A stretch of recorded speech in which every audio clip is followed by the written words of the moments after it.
ધોરણ 11 સાયન્સ ગણિત સ્વાધ્યાય 1 ગણના પાર્ટ 1માં આપનું હાર્દિક સ્વાગત છે।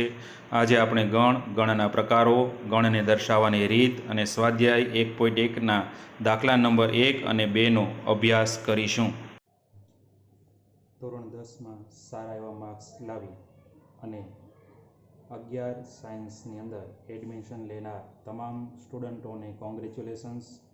11 સાયન્સમાં સ્ટુડન્ટ બનવા માટે 11 સાયન્સમાં એડમિશન લીધા બાદ તમારી પાસે બે ચોઈસ આવશે। Choice is yours. એની અંદર ગ્રુપ એ અને ગ્રુપ 2નો સમાવેશ થાય છે। ગ્રુપ એ છે એની અંદર કયા કયા સબ્જેક્ટ આવશે તેની વાત કરું તો પહેલો સબ્જેક્ટ આવશે મેથ્સ, બીજો આવશે ફિઝિક્સ અને ત્રીજો આવશે કેમેસ્ટ્રી અને બે મરજિયાત વિષય આવશે, પણ મેરિટ આ ત્રણ વિષયનું જ ગણવામાં આવે છે। એ ગ્રુપ છે એ એન્જિનિયરિંગ માટેનું ગ્રુપ છે। એન્જિનિયરિંગમાં પ્રવેશ મેળવવા માટે 12 સાયન્સમાં એટલે કે તમે ગુજરાત બોર્ડની જે એક્ઝામ આપો છો એ એક્ઝામ આપ્યા પછી એન્જિનિયરિંગમાં એડમિશન લેવા માટેની પ્રક્રિયા શરૂ થાય છે, જેની અંદર આપણી પાસે બે ઓપ્શન છે।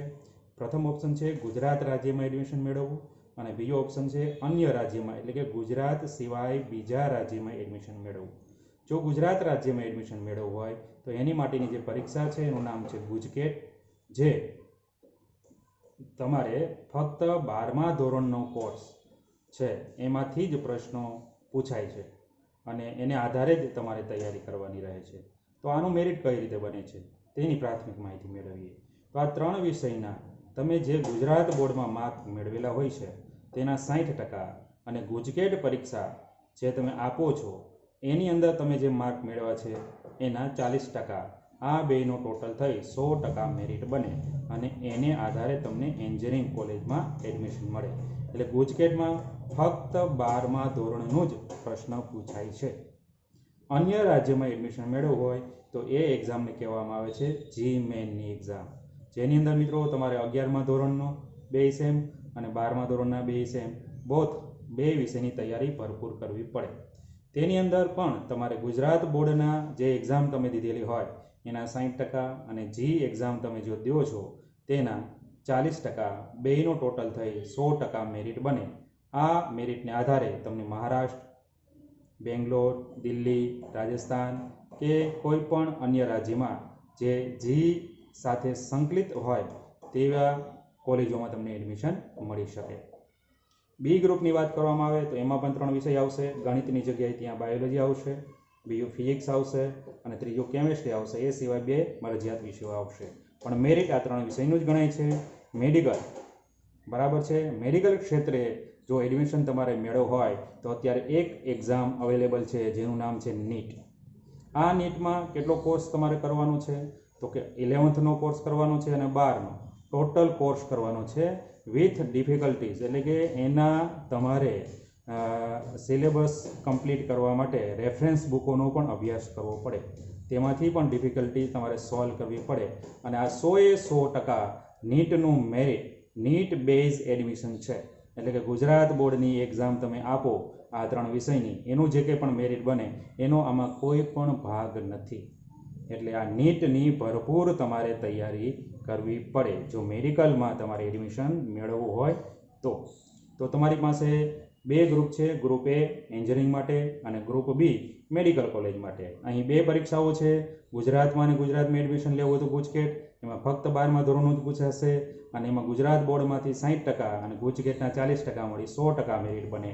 અન્ય રાજ્યમાં જવું હોય તો જ તમારે જી મેન દેવાની જરૂર છે, તેમાં 11 અને 12 બે મળે તો આપણને એમ લાગે કે ભાઈ મારે કીધે 11માનો કોર્સ કમ્પ્લીટ નહીં થઈ શકે, 12મો જો થઈ શકે એમ છે તો ખાલી 12મા માટે ગુજકેટ દેવી વધુ હિતાવહ છે।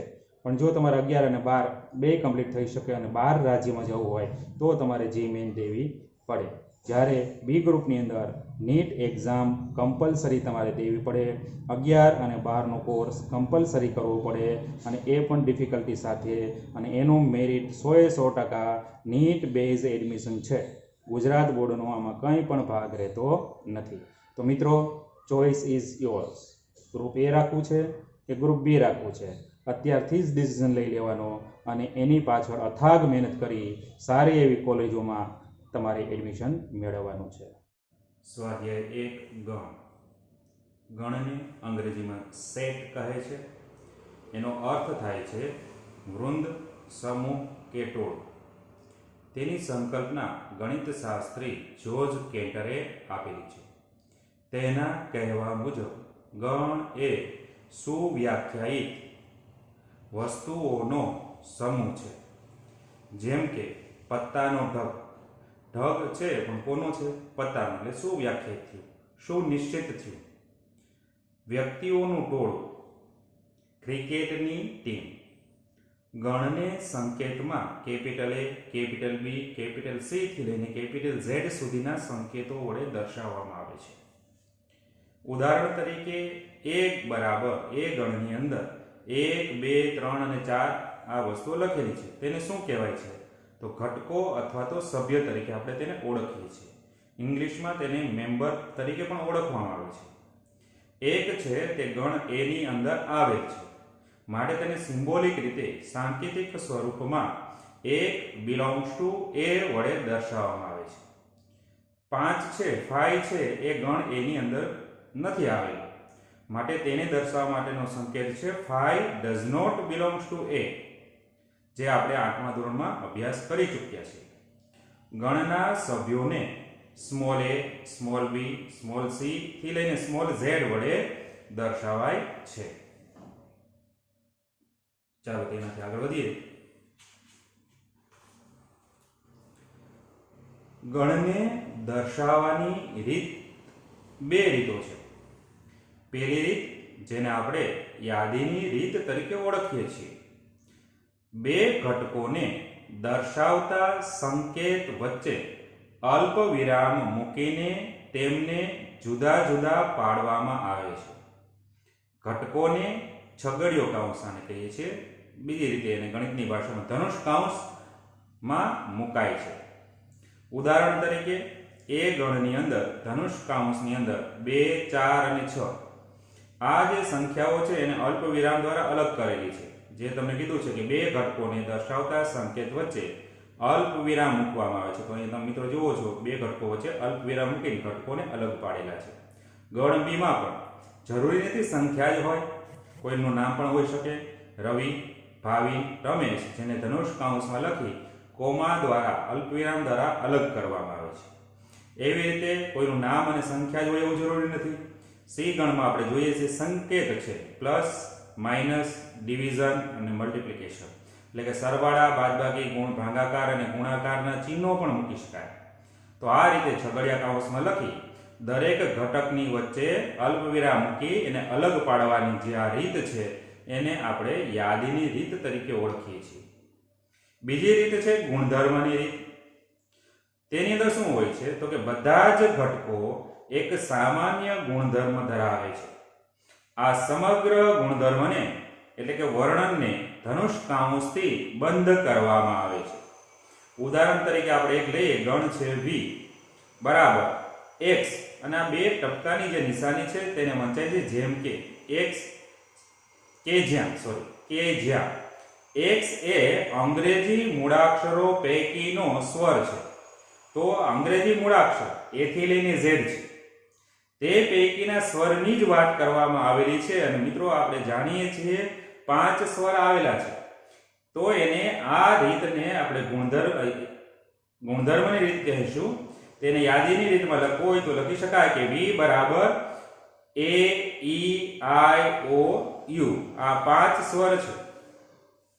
બીજો ગુણધર્મ વાળો ઉદાહરણ આપણે જોઈએ તો C બરાબર Z કે જ્યાં Z શું છે? Z એ અયુગ્મ પ્રાકૃતિક સંખ્યા છે. અયુગ્મ એટલે મિત્રો તમે જાણો જ છો એકી સંખ્યાઓ. પ્રાકૃતિક સંખ્યા એટલે સંખ્યાગણ n વિશે આપણે અભ્યાસ કરી જ ગયા છીએ. તો એની અંદર આવેલી અયુગ્મ સંખ્યાઓની વાત કરવામાં આવે એટલે કે એકી સંખ્યાની વાત કરવામાં આવે તો એને યાદીની રીતે લખવું હોય તો લખી શકાય 1, 3, 5, 7, 9 અને ટપકો ટપકા કરી 3 ડોટનો મતલબ થાય છે આ રીતે અનંત સુધી તમે આગળ વધી શકો. અહીંયા ભલે 9 પછી કોઈ સંખ્યા નથી લખી પણ તમે એને ઓળખી શકો કે 11 આવશે, 13 આવશે, 15 આવશે. આ બધી સંખ્યાઓ અનંત સુધી ચાલે રહેશે. ચાલો એનાથી આપણે આગળ વધીએ. તો વિશિષ્ટ ગણો જેની વિશેની માહિતી આપણી પાસે હોવી આવશ્યક છે. તો એની ચર્ચા કરીશું અને આ તમે આગળના 8મા ધોરણમાં પણ આનો અભ્યાસ કર્યો જ હશે મિત્રો. તો ફરીવાર એનું એકવાર રિવિઝન કરી લઈએ અને આવા વિશિષ્ટ ગણો વિશેની માહિતી મેળવીએ. તો પહેલો ગણ છે પ્રાકૃતિક સંખ્યાઓનો ગણ એટલે કે નેચરલ સેટ, જેની માટે સંકેત સિમ્બોલ n કેપિટલ N વડે દર્શાવવામાં આવે છે. n માં કયા કયા ઘટકો આવશે? તો કે 1 2 3 4 5 6 7 8 9 10 એમ અનંત સુધી જાય એટલે 3 ડોટ આપણે મૂકીએ છીએ. તો આ અનંત ગણ છે. આની અંદર પૂર્ણાંક સંખ્યા જ આવશે, ઋણ અને શૂન્ય સિવાયની ધન સંખ્યાઓ જ આવશે. તો આવા ગણને આપણે પ્રાકૃતિક સંખ્યાઓના ગણ તરીકે ઓળખીએ છીએ. બીજો ગણ છે પૂર્ણાંક સંખ્યાઓનો ગણ, જેને આપણે z તરીકે ઓળખીએ છીએ. z બરાબર કાઉન્સની અંદર એની અંદર પૂર્ણાંક સંખ્યાઓમાં કઈ કઈ સંખ્યાઓનો સમાવેશ થાય છે? તો કે ઋણ સંખ્યા, શૂન્ય સંખ્યા અને ધન સંખ્યા. ઋણ સંખ્યાઓ અનંત છે અને ધન સંખ્યાઓ પણ અનંત છે. એટલે કે ધન, શૂન્ય અને ઋણ સંખ્યાઓ મળીને પૂર્ણાંક સંખ્યા ગણમાં સમાવેશ થાય. પણ અહીંયા પૂર્ણાંકોનો જ સમાવેશ થાય છે, પોઈન્ટ વાળી કોઈ રકમનો સમાવેશ થતો નથી. એટલે અનંત સુધી ઋણ સંખ્યાઓ જશે અને અનંત સુધી ધન સંખ્યાઓ જશે. એના પછીનો ગણ આવે છે સમય સંખ્યાઓનો ગણ, જેને આપણે q સંકેત વડે ઓળખીએ છીએ. જે આપણે આગળના ધોરણમાં અભ્યાસ પણ કર્યો હતો અને એમાં આપણે પુસ્તકમાં વાંચેલું છે એના નિયમ મુજબ જે સંખ્યાઓને p ના છેદમાં q સ્વરૂપે દર્શાવી શકાય તેવી તમામ સંખ્યાઓના ગણને આપણે સમય સંખ્યાઓના ગણ તરીકે ઓળખીએ છીએ. મિત્રો કોકવાર એને ઓળખવો બહુ મુશ્કેલ થઈ જાય તો આપણે એની કેટલીક શોર્ટકટ મેથડ અપનાવેલી છે. જેમ કે આ 5-6 મેથડ તમારે યાદ રાખવાની છે સમય સંખ્યા કોની કેવી. તો કે જે સંખ્યાઓનું વર્ગમૂળ નીકળી શકે તે સંખ્યાઓ સમય સંખ્યા છે. 1 નું વર્ગમૂળ નીકળે 1, 4 નું વર્ગમૂળ નીકળે 2, તો આપણે કહેવાય 1 અને 4 જે સંખ્યા છે એ સમય સંખ્યા છે. જે સંખ્યાઓનું ઘનમૂળ નીકળી શકે તે સમય સંખ્યા છે. આ રીતે વર્ગમૂળની નિશાની કરી ઉપર 3 લખવામાં આવે તેને ઘનમૂળની નિશાની તરીકે આપણે ઓળખીએ છીએ. 1 નું ઘનમૂળ 1 થાય, 8 નું ઘનમૂળ 2 થાય, તો આપણે કહી શકાય કે 1 અને 8 છે એ સમય સંખ્યાઓ છે. શાંત દશાંશ સંખ્યા એટલે કોઈ સંખ્યા અંશ અને છેદમાં દર્શાવેલી હોય સમય સંખ્યા છે કે નહીં નક્કી કરવું હોય તો કેમ નક્કી થશે? તો કે અંશ અને છેદને પોઈન્ટ સ્વરૂપમાં રૂપાંતર કરતા પોઈન્ટ પછીના સંખ્યાઓ શાંત હોય એટલે કે નિશ્ચિત હોય. જેમ કે 1 ના છેદમાં 2 બરાબર 0.5 જ થશે. પોઈન્ટ પછી એક જ આંકડો 5 છે એને આપણે શાંત છે અને દશાંશ છે એટલે કે પોઈન્ટ વાળી છે તેમ ઓળખીએ છીએ. તો આવી સંખ્યાઓને પણ સમય સંખ્યા કહેવાય છે. 1 ના છેદમાં 4 તો મિત્રો શું થશે? 0.25 એટલે પોઈન્ટ પછી બે જ આંકડાઓ છે, નિશ્ચિત છે, એટલે આવી શાંત દશાંશ સંખ્યા છે તેને પણ આપણે સમય સંખ્યા તરીકે ઓળખશું. એવી રીતે પુનરાવર્તિત દશાંશ સંખ્યા, દાખલા તરીકે 1 ના છેદમાં 3 હું ભાંગું તો 0.03333 એવી રીતે આગળ વધતું જ જશે. તો આવી જે સંખ્યાઓ છે પોઈન્ટ પછીનો આંકડો અનંત સુધી છે, પણ આપણે જાણીએ છીએ કે એ જ આંકડો ફરીવાર પુનરાવર્તન થાય છે, જેને દર્શાવવા માટે ગણિતમાં સિમ્બોલ છે 0.3 કરી ઉપર જે ધક્કો દર્શાવવામાં આવે છે જે પુનરાવર્તિત દશાંશનું ચિહ્ન છે. એટલે કે 3 છે વારે ઘણીએ રિપીટ થાય છે. તો આ સંખ્યાને પણ સમય સંખ્યા તરીકે આપણે ઓળખશું. છઠ્ઠું અને છેલ્લું અનંત આવૃત દશાંશ. પોઈન્ટ પછીનો આંકડો અલગ અલગ છે. દાખલા તરીકે 1 2 3 છે, પણ અહીં 1 2 3 પાછું ને પાછું ફરી રિપીટ થતું હોય તો એને અનંત છે અને આવૃત છે. જાણીએ છીએ કયા સંખ્યાઓ પુનરાવર્તિત થશે તો એને દર્શાવવા માટે ગણિતમાં સિમ્બોલ છે 0.123. 1 થી શરૂ થઈને 3 સુધીના અંકોનું રિવિઝન થાય છે, પુનરાવર્તન થાય છે, માટે એની માથે ટપકું દર્શાવવામાં આવે છે. તો મિત્રો આપણે સમય સંખ્યાઓ p ના છેદમાં q સ્વરૂપમાં દર્શાવી શકાય, જેને q વડે આપણે દર્શાવીએ છીએ. તો જેનું વર્ગમૂળ નીકળી શકે, જેનું ઘનમૂળ નીકળી શકે, શાંત દશાંશ સંખ્યા હોય, પુનરાવર્તિત દશાંશ હોય કે અનંત આવૃત દશાંશ હોય, તો એવી સંખ્યાઓને આપણે સમય સંખ્યા છે તેમ આપણે ઓળખશું. જો સમય સંખ્યા ન હોય તો આપણે નોંધ યાદ રાખશું, એને અસમય સંખ્યાઓનો ગણ કહે છે. ઇરેશનલ નંબર i વડે દર્શાવીએ છીએ.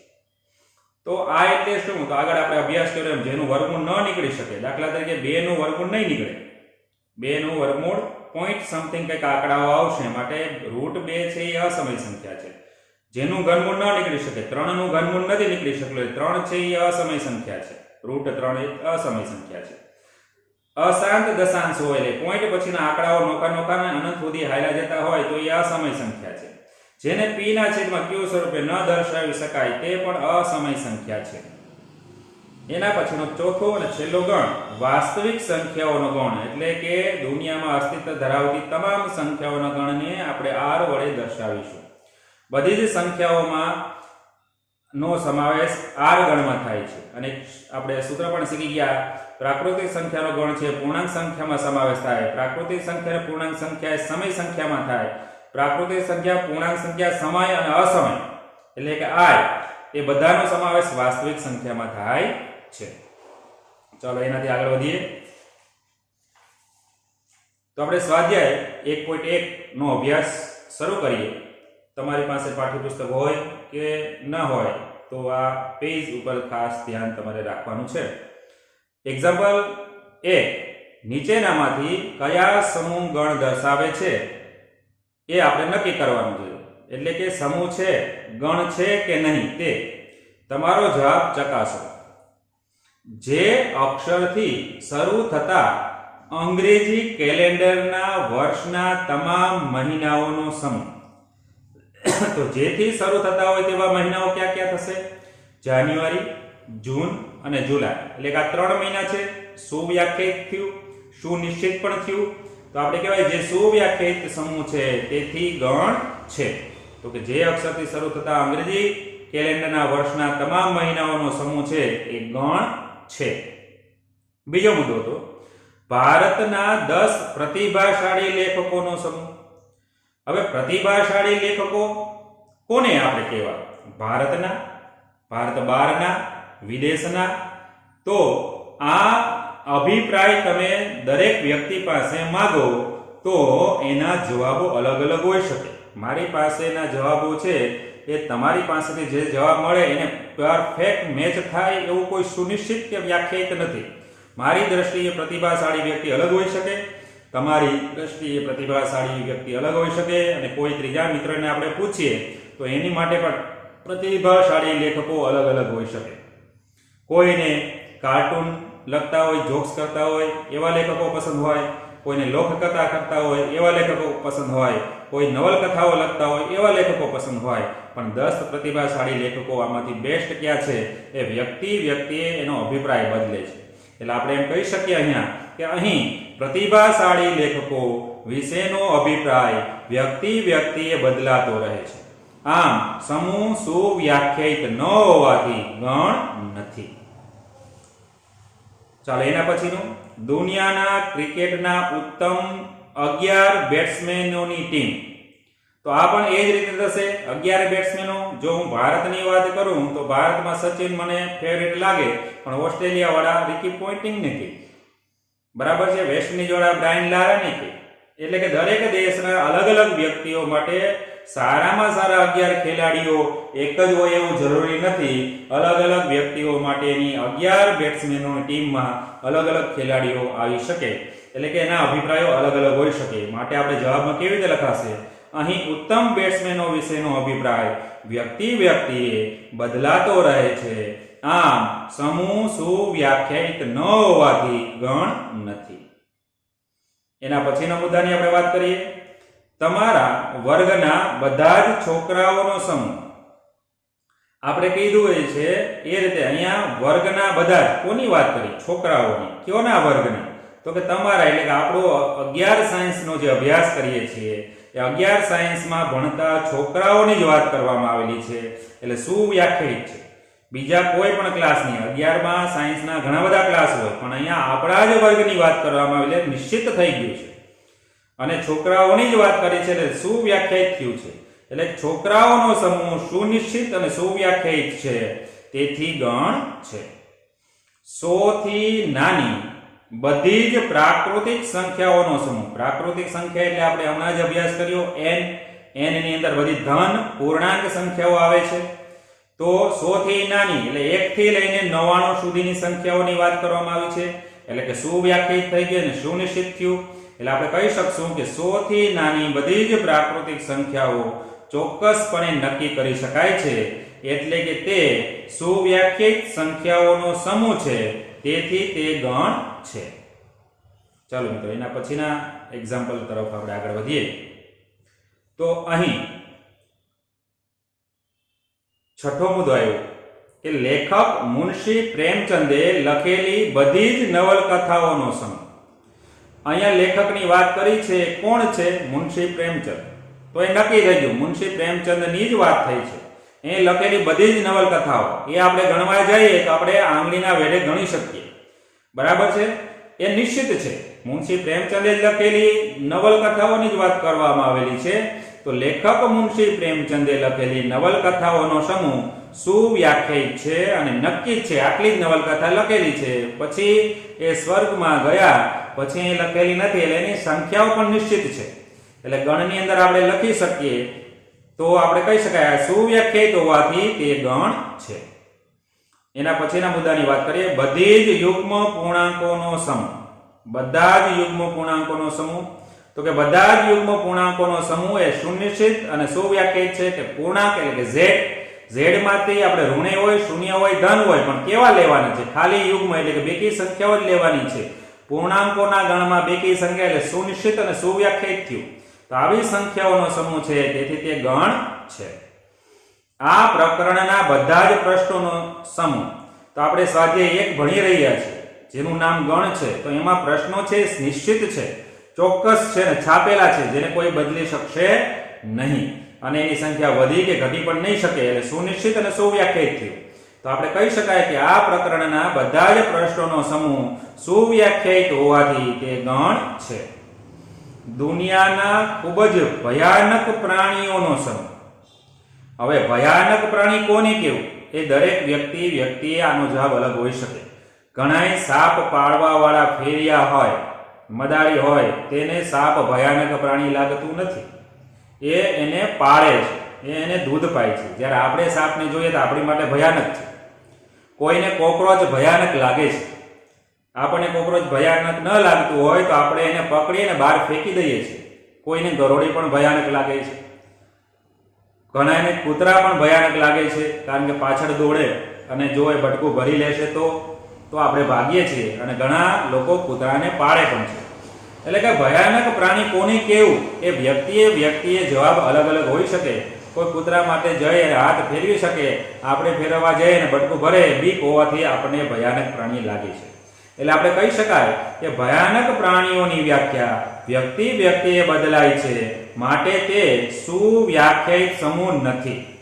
અમુક પ્રાણી અમુક વ્યક્તિઓ માટે ભયાનક લાગી શકે, જ્યારે બીજી વ્યક્તિ માટે એ પ્રાણી ભયાનક ન પણ હોય, તેથી તે ગણ નથી.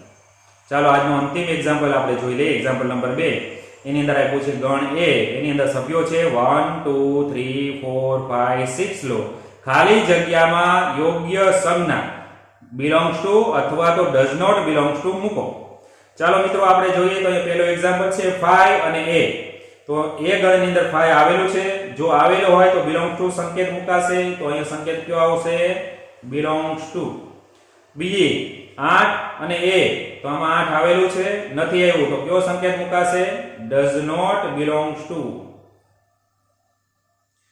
0 આમાં 0 આવેલો છે તો કે નથી આવ્યો, તો કયો સંકેત મુકાશે?